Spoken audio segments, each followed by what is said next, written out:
Writing is this wonderful excuse for going to places that you're sometimes not supposed to go to, like Moscow. I've discovered that there are a lot of ways of taking home what you see, and it's not just the camera. I often resorted to drawing on the street. And what I'm looking for generally is 1,000 or 1,000,000 details.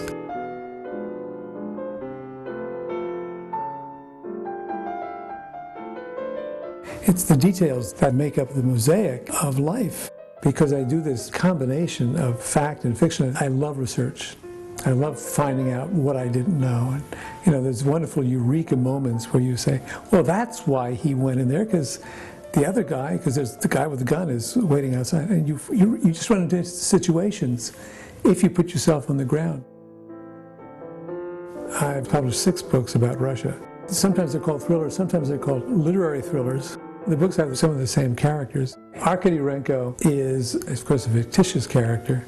He holds the title of being a senior investigator for important cases. And he's the truth teller. He's the honest man in a dishonest system. I like being with the character, because that's what it feels like. You're not making him up, you're with him. You know, he's changed over the years. I'd say he's a little bit darker, but who wouldn't be? Because poor Arkady is really a reflection of Russia. To all these books, the narrator is more or less an outsider. I don't think it takes a lot of analysis to say it comes from my own upbringing. I've always been acutely aware of being a part American Indian. And playing cowboys and Indians, I always wanted to be the Indian. And I would be outraged in the movie theater when the cowboy would be on the train and shooting out the window, and he'd fire and 3 or 4 Indians would fall off their horses. It's wanting to know, who is this enemy? Does he have children? Does he have a job? What does he believe in? What does he think the world is? Everybody really believes the world is flat and revolves around them.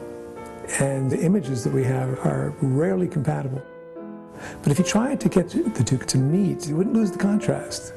You still have American and Russian, cowboy, Indian, but it would make for a far more real and worthwhile book to write.